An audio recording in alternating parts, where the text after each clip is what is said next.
420 का आरोपी कोई नहीं विपक्ष का नेता है देश भर में, ये पहला नेता है। 420। अरे मैं तो चुनौती दे रहा हूँ तेजस्वी यादव, अगर हिम्मत है और बड़ा प्रवचन दे रहे हैं तो बोल क्यों नहीं रहे कि हम कहाँ से चुनाव लड़ेंगे।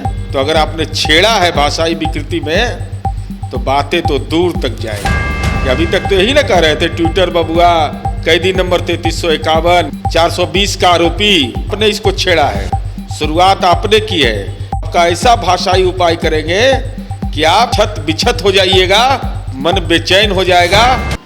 नमस्कार, द एसजी न्यूज़ देख रहे हैं आप। हमारे साथ बिहार सरकार में मंत्री और कद्दावर नेता नीरज कुमार हैं। नीरज जी, सबसे पहला तो यही सवाल है, आप लोग भी तैयारी कर रहे हैं, लेकिन आप लोग के गठबंधन में जहां अभी तक सब कुछ ठीक नहीं चल रहा है, वहीं ये बात भी सामने आ रही है कि तेजस्वी और कन्हैया हाथ मिलाने जा रहे हैं। कितना बड़ा प्रभाव पड़ेगा एनडीए को की सेहत पे? गठबंधन जो एनडीए का गठबंधन है उसके पास नेता और नीति दोनों मौजूद है। सीट शेयरिंग का मामला ये राष्ट्रीय नेतृत्व का है, वो सक्षम समय पर तय हो जाएगा। लेकिन जो विपक्ष की राजनीति है, जो लोकतंत्र के लिए महत्वपूर्ण है, तो अब तक यह स्पष्ट नहीं हो पा रहा है कि नेतृत्वकर्ता कौन होगा आखिर।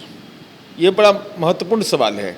राष्ट्रीय जनता दल ने यह औपचारिक रूप से निर्णय ले लिया कि धारा 420 का आरोपी तेजस्वी यादव बनेंगे हमारे दल के नेता।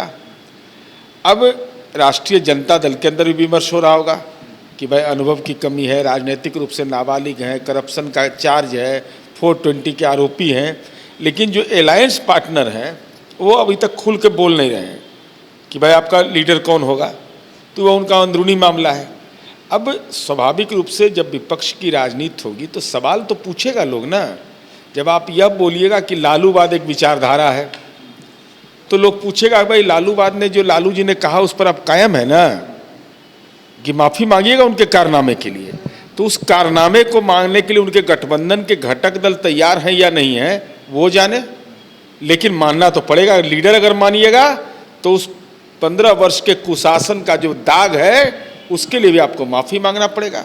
तो जितनी कवायद कर लें, जब तक राष्ट्रीय जनता दल का नेतृत्व रहेगा बिहार में, विपक्ष की जो राजनीति है जिसे 2019 में हश्र हुआ है उससे भी बुरा हश्र होने वाला है 2020 में। आपको लगता है कि तेजस्वी और कन्हैया भी साथ में आ जाएंगे तो कोई प्रभाव नहीं पड़ने वाला है? नहीं पड़ेगा ना, इसलिए नहीं प्रभाव पड़ेगा कि 420 का आरोपी लीडर जाएगा चुनाव में तो क्या कहिएगा कि वीआईपी पार्टी का उम्मीदवार था, हम उसे संपत्ति लिखवा लिया थी पिछड़ा से।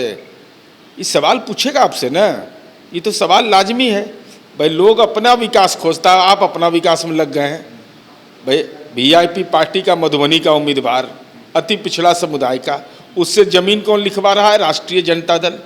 तो गठबंधन में भी परेशानी है, टिकट मांगने जाइएगा कहाँ जमीन मांग लेगा, क्या कर देगा, ये भी परेशानी इन लोगों के साथ है। तो गठबंधन जो महागठबंधन उसके अंदर वैचारिक अंतर्विरोध नहीं है, लोग भयभीत और भयाक्रांत भी हैं। लेकिन गठबंधन तो आप लोग का भी ठीक सही नहीं चल रहा है ना। बीच में चिराग पासवान बिल्कुल शांत पड़ गए थे, लगा कि चलिए अब सब कुछ ठीक हो गया है। अंदर के खासकर जेपी नड्डा ने जिस दिन बयान दिया था दोनों गठबंधन को लेके कि नीतीश जी के नेतृत्व में ही चुनाव लड़ेंगे, एलजेपी भी हमारी प्रमुख साथी है, लगा था कि चिराग पासवान अब शांत हो जाएंगे, 2-4 दिनों तक उनका कोई बयान नहीं आया। लेकिन फिर कल उन्होंने बयान दिया, तो उसको लेके क्या कहेंगे? उनका ये अंदरूनी मामला है। हम इतना ही जानते हैं कि भारतीय जनता पार्टी के शीर्ष नेतृत्व ने यह तय कर लिया कि माननीय नीतीश कुमार जी के नेतृत्व में होगा। यह तय कर लिया कि केंद्र और राज्य सरकार की उपलब्धियों की बुनियाद पर हम जाएंगे। अब कौन क्या बोलते हैं वो जाने, लेकिन जो भारतीय जनता पार्टी का शीर्ष नेतृत्व है उसकी औपचारिक घोषणा, जो विकास का मॉडल है उसकी प्रशंसा किया जाना, यही हमारी पूंजी है। अब कौन क्या बोलते हैं वो जाने। लेकिन सवाल तो है ना नीरज जी, कि सवाल तो ये है कि ठीक है आप कह रहे हैं एलजेपी वो जाने, लेकिन बीजेपी के भी कल कद्दावर नेता गिरिराज सिंह जी ने भी कहा है कि बराबर सीटों पर चुनाव होगा। सीट शेयरिंग के मामले में हम कोई भी बयान दे दें ना, हम सीट शेयरिंग की मीटिंग में बैठते हैं। अरे भाई इसमें कौन लोग बैठते हैं? जो शीर्ष नेतृत्व के लोग रहते हैं। हमारे बयान देने से तो न प्रभाव पड़ना है, न कुप्रभाव पड़ना है, न सीट शेयरिंग के हम हिस्सेदार हैं। इसलिए अपनी अपनी भूमिका पार्टी के शीर्ष नेतृत्व को है। ऐसा नहीं है कि हर व्यक्ति की इच्छा स्वाभाविक है, एस्पिरेशन होना चाहिए, लेकिन पार्टी का शीर्ष नेतृत्व जो तय करेगा वही ना फाइनल होगा। लगता है कि एलजेपी के साथ साथ अब बीजेपी के जो फायर ब्रांड नेता कहे जाते हैं उनके द्वारा भी दबाव की राजनीति शुरू हो गई। दबाव बिहार में नहीं चलता है। बिहार में एनडीए अलायंस कार्यक्रम की बुनियाद पर और नेतृत्व की बुनियाद पर, और इस संबंध में शीर्ष नेतृत्व जो गठबंधन के घटक दल हैं उनके बीच बैठ के सीट शेयरिंग होना है। पहले लोकसभा चुनाव के समय भी तरह तरह की बातें की जा रही थी, लेकिन क्या हुआ, परिणाम क्या आया? परिणाम भी अच्छा आया और सीट शेयरिंग भी शांतिपूर्ण तरीके से। कौन कितने सीट पर लड़ेगा यह न क्षेत्राधिकार मेरा है न किन्हीं का है, ये क्षेत्राधिकार गठबंधन के घटक। ये मानते हैं कि जिस तरह से बयानबाजी हो रही है वो नहीं करना चाहिए, उससे नुकसान होगा, चाहे वो एलजेपी के द्वारा हो या फिर बीजेपी के कुछ बड़े नेता को। देखिए, जनता सब कुछ जानती है और जनता इस बात को समझती है कि माननीय नीतीश कुमार जी ने इस बिहार की दशा को बदल दिया है। तो हम जितना बोलते रहें उससे जनता पर कोई फर्क नहीं पड़ता है। तो ये 2019 के लोकसभा चुनाव में हमको 64 लाख वोट आया था, 15 के विधानसभा चुनाव में हमको 89 लाख वोट आया। तो जनादेश किसको कहते हैं?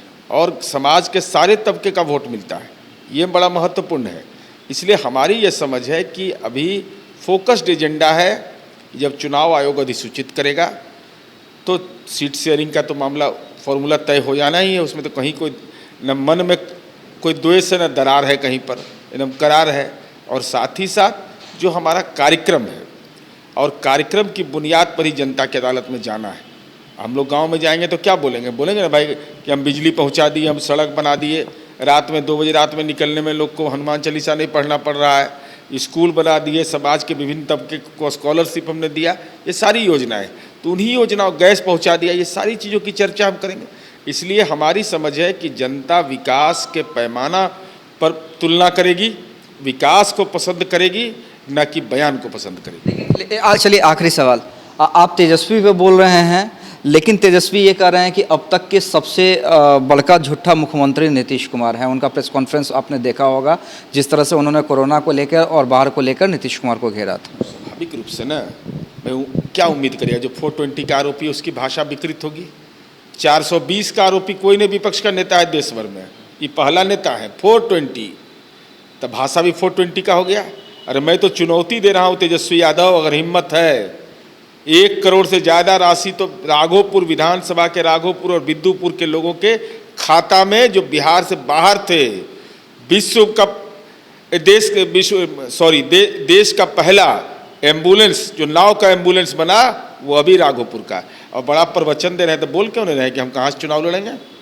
जरा वो बाचा, चूँकि आपने तो वादा किया था राघोपुर के लोगों से कि ज़रूरत पड़ेगी तो आशियाना बनाएंगे वहाँ, तब मिले तो नहीं 5 साल में 4 बार गए कि 5 बार गए।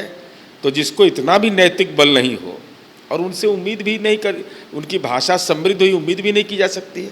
तो अगर आपने छेड़ा है भाषाई विकृति में तो बातें तो दूर तक जाएंगी, छलनी हो जाइएगा। भाषाई मर्यादा आपने तोड़ा है, भाषाई वार ऐसा करेंगे कि अभी तक तो यही ना कह रहे थे, ट्विटर बबुआ, कैदी नंबर 3351, राजनीति के नाबालिग नेतृत्व, 420 का आरोपी, परत दर परत जर्रा जर्रा उखाड़ देगा। अगर भाषाई विकृति हो गई है तेजस्वी यादव तो आपका, और आपने इसको छेड़ा है, शुरुआत आपने की है, तो न्यायालय ने तो सल्टा ही दिया, सल्टू राम आप बना दिया आपके परिवार को। अब आपका ऐसा भाषाई उपाय करेंगे कि आप छत बिछत हो जाइएगा, मन बेचैन हो जाएगा और जनता तो आपको पेवेलियन पकड़ा ही देगी। चलिए, हमारे साथ बिहार सरकार में मंत्री नीरज कुमार थे, जो तेजस्वी यादव की बातों का जवाब दे रहे थे। उनका ये कहना है कि कन्हैया और तेजस्वी हाथ में मिला लेते हैं तो कोई फ़र्क नहीं पड़ता है। एनडीए के अंदर भी उनका मानना है कि शीर्ष नेता जो हैं वो सब कुछ मिल बैठ के तय कर लेंगे। लेकिन जिस तरह से बयानबाजी दोनों तरफ से हो रही है, समझ लीजिए कि चुनाव का माहौल कितने चरम पर है। जब देश की सुरक्षा की बात हो तब कुछ किरदार अहम भूमिका निभाते हैं। बेजोड़ शटर्स और शटर लॉक्स, मजबूती की मिसाल कायम करने वाले स्टील पाइप्स, सर्वश्रेष्ठ गुणवत्ता से भरपूर शटर लॉक और अटूट इंटरनल लॉक्स। आइए इन्हें मिलाकर निर्माण करते हैं एक उज्जवल भारत का, क्योंकि बात भारत के मजबूत भविष्य की है।